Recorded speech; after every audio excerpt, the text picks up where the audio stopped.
I love the Amex Platinum. It's in my wallet right now and it genuinely fits my lifestyle. But let's be real, I don't think most people who get this card are actually the right fit for it. In fact, I think some of you are stressing yourselves out trying to make this card worth it. You're juggling credits, stretching your travel habits, maybe even changing the way you spend, all just to justify a $695 annual fee. And that's not what a credit card should do. So in this video, I want to play devil's advocate. I'm not switching sides. I still like the card. But if you're trying to figure out whether the Amex Platinum actually makes sense for you, especially with rumors of a refresh coming later this year, this might be the video that helps you decide whether to keep it, downgrade it, or just walk away from it completely. If you've ever heard someone call the Amex Platinum a coupon book, they weren't joking. That's exactly what it is, a premium metal-wrapped bundle of benefits that only work if you remember to use them and they happen to match your lifestyle. You're essentially prepaying $695 and then spending the next 12 months trying to claw back that value through a long list of perks. Some people love that. They see it as a challenge. Others, well, they're constantly stressed, trying to order Uber Eats when they already got dinner at home, or booking an overpriced hotel just to activate a credit. If you don't naturally use these benefits already, this card starts to feel less like a luxury tool and more like a game you're trying not to lose. Let's start with the two credits that sound like easy slam dunks: the $200 airline fee credit and the $200 hotel credit. The airline credit is limited in two key ways. First, you have to select one airline upfront from a short list that Amex creates and stick with it for the rest of the year. So if you choose Delta today but only fly United that whole year, well, that's too bad. Second, it only applies to incidental expenses, things like baggage fees, seat upgrades, in-flight snacks, or Wi-Fi. Although yes, there is a way to use it with United. If you travel light, or already have airline status, or fly budget carriers where everything is bundled, this credit might sit unused. Then you've got the hotel credit, $200, but only for fine hotels and resorts or hotel collection bookings made through the Amex travel portal. These are high-end properties and the rates often reflect that. You're not using this credit on a $200 Hyatt. You're probably looking at $400 plus per night hotels, sometimes more. And when you book through the Amex portal, especially for hotel collection properties, you often might sacrifice your elite status benefits like room upgrades, points, or loyalty night credit. For someone loyal to a hotel brand like Marriott or Hilton, that trade-off might not be worth it. The Fine Hotels and Resort program does offer perks like free breakfast, $100 property credits, and late checkout, which can help offset the cost. Even the hotel collection has some perks like that too, but only if you were going to stay at that hotel anyway, then those credits and benefits would make sense. If you're booking a stay you wouldn't have otherwise chosen just to use the credits, you're not saving money, you're just justifying spend. Even though you have this hotel credits, always make sure to compare prices, whether it's through booking directly or through another travel agency or a third party, because the Amex travel portals can be very much more expensive than if you could find the price elsewhere. Staying in a nice hotel is one thing, but Amex really wants you to feel like a VIP at the airport too. And before we get into the whole lounge access or lounge debate, which we definitely will, let's talk about the airport security side of things. You get reimbursed for a Clear membership every year, and you're also reimbursed for either a TSA PreCheck or global entry once every 4 or 5 years. It all sounds great in theory until you try using it in real life. Clear is supposed to get you to the front of the TSA line by using biometric scans, scanning your eyeballs or your fingerprints instead of your ID. But it only works if Clear is available at that airport. If your home airport doesn't have Clear, or if it does, but the Clear lanes close during those early morning or late night flights, then this becomes a wasted perk. Even when it is available, the line isn't always faster. I've personally watched people with just TSA PreCheck cruise through security while the Clear line built up and actually took longer than just going with TSA PreCheck. Now the TSA PreCheck and global entry reimbursements, well, those are actually useful. They can speed up security and customs significantly, and I'd recommend them to almost anyone who travels even semi-regularly. But here's the thing, a lot of other travel credit cards offer the same exact credits. So yes, the Platinum gives you the benefits, but no, it's not exclusive. And if you're using that as a core reason to justify $695 a year, you're massively overvaluing it. Okay, so let's say you made it through security, maybe you breezed through clear and pre-check, or maybe you waited like the rest of us. Either way, now you're past the scanners and wondering if lounge access is really the game changer that Amex makes it out to be. Because lounge access is easily one of the most talked about perks of the Amex Platinum, and depending on who you ask, it's either a game changer or completely overhyped. With this card, you get access to Centurion lounges, Priority Pass lounges, Escape lounges, Plaza Premium lounges, Lufthansa lounges when flying them, and Delta Sky Clubs when flying Delta.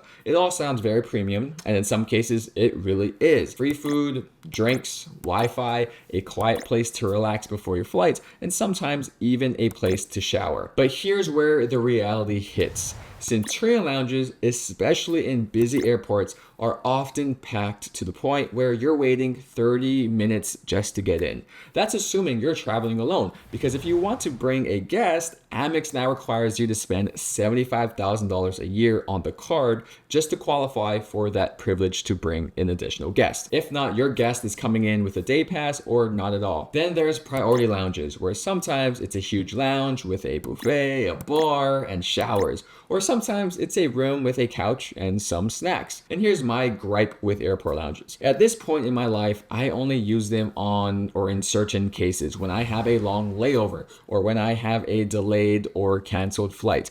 I prefer to leave my house or hotel late, arrive at the airport, go through security, hop on the plane, and go. Have airport lounges saved my butt before on a delayed flight? Yes, but those were almost always a Priority Pass lounge, which I could get the same access from cheaper travel credit cards. The other problem about lounges is, does your home airport or the airports you are flying in and out of have lounges available? What's the point of lounge access if you don't ever see an Amex Centurion lounge? You might as well get the Venture X or something else. Also, sometimes those lounges are in a different terminal where you have to walk or catch a tram for 20 minutes just for you to wait in a line, and then you have to walk all the way back to your airport gate. Yeah, no, this might be a hot take, but sometimes it's worth it to spend that $15 on that expensive Burger King meal that is literally right outside of your gate, so that way you don't have to deal with walking or waiting. I know some of you swear by lounge access, but for me, it's not the reason I keep the Platinum card. It's a bonus, a sometimes nice one, but not a game changer. And if you don't have the Amex Platinum card, think about how often you would actually use lounge access. Now, once you actually land, or even if you're not traveling at all, Amex wants to keep delivering value through lifestyle perks. One of the big lifestyle perks Amex advertises is the $200 annual Uber credit. But here's the catch. It's not $200 all at once. It's doled out into $15 monthly increments with an extra $20 in December. And it only works in the United States and only for Uber rides or Uber Eats. So unless you're already using Uber regularly, this credit can easily turn into just another thing you have to remember to use before it expires each month. Personally, I think the Uber ride credit is the better half of the deal. If you live in a city, travel often, or rely on ride shares anyway, it's easy to take advantage of. But when it comes to Uber Eats, that's where I start to pull back, because the food is almost always more expensive through the app. Even if you're picking it up yourself, you're still paying a markup compared to ordering directly from the restaurant, and that's before you factor in service fees or tips. So unless Uber Eats is already a part of your lifestyle, you're kind of forcing this credit to work for you, which is the opposite of what a benefit should do. It's one of those perks that feels like cash value, but if you're bending your habits around it just to avoid wasting the credit, then it's not really saving you money. It's just making you jump through hoops to try to break even. And just like the Uber credit, there's another benefit that feels like it should be luxurious, but often turns into a game of what can I buy that I don't actually need? And that's the Saks Fifth Avenue credit. The Amex Platinum gives you up to $100 per year to spend at Saks Fifth Avenue, split into two $50 credits, one from January to June and another from July to December. On paper, it's a nice gesture. Who doesn't want a little upscale retail therapy, right?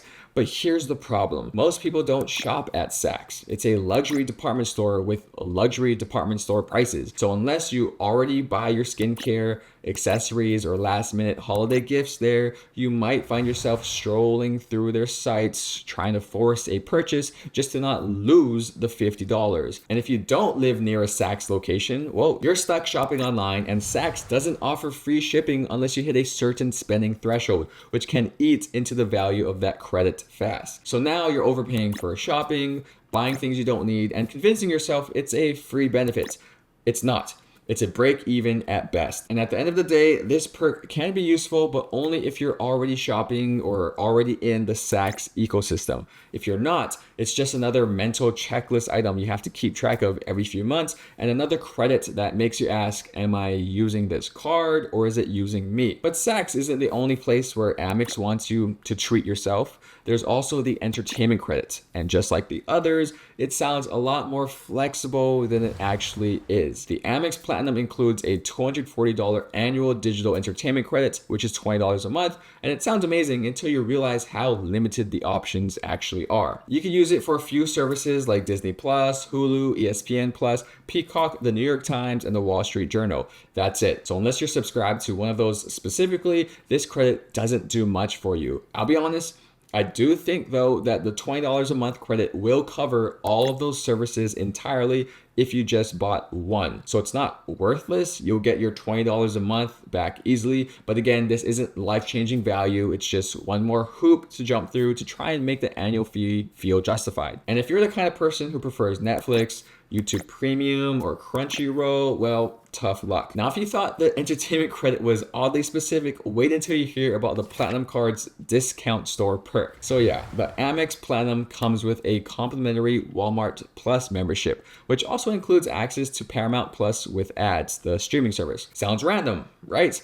And that's kind of the problem. On paper, again, it adds value, free shipping, gas discounts, grocery delivery, plus a streaming service. But here's the thing, unless you're already a regular Walmart shopper, this credit probably just sits there collecting dust in your Amex Platinum benefits dashboard. Now, if you do shop at Walmart, cool. This is basically free money. You're already getting free delivery and some streaming out of the deal. But for everyone else, this credit isn't going to make you suddenly fall in love with Walmart. And let's be honest, most of us aren't signing up for the Amex Platinum so we could stream NCIS reruns and save 10 cents at the gas pump. Even if you wanted to use it, you might forget it exists. I know people who've had this card for a year and never activated Walmart Plus just because it didn't fit how they live or shop. And that's really the underlying issue here. Most of these credits require you to adapt your behavior to get the full value, which defeats the point. A great perk should meet you where you are and not where the card wants you to be. But if there's one platinum credit that's consistently leaving people scratching their heads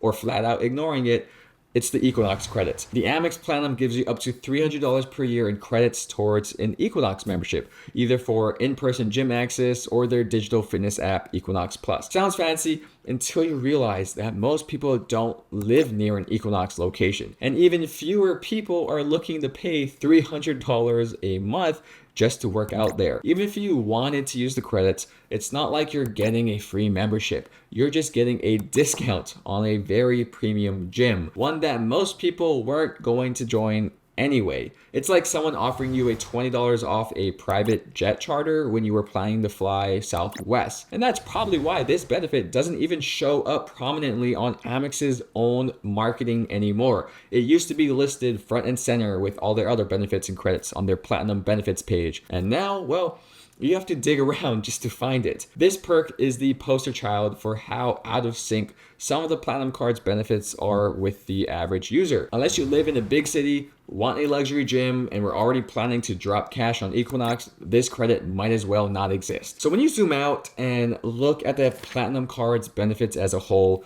the flights, the lounges, the lifestyle credits, there's one big truth that becomes really hard to ignore. Most of these perks and credits are location-based, lifestyle dependent, and in some cases, just plain niche. And that's the real trap of the Amex Platinum. On the surface, it looks like a luxury credit card packed with premium value, but in practice, it often turns into a card that requires you to adjust your lifestyle to match its perks. Whether it's remembering to use the Uber credit every month, figuring out how to shop at Saks, or forcing yourself to order Uber Eats just to break even, it could start to feel like a part-time job just trying to make this card worth it. And if you don't live in a major city, don't fly regularly, or don't shop at the brands Amex wants you to, then it's very possible you're leaving hundreds of dollars in unused value on the table each year. That doesn't mean the card is bad. It just means it's not for everyone. And honestly, that's okay. The goal isn't to force a premium travel credit card to fit your life. It's to pick the right tool for how you already live and spend. Look, I still have the Amex Platinum. It works for me, and I genuinely enjoy using it.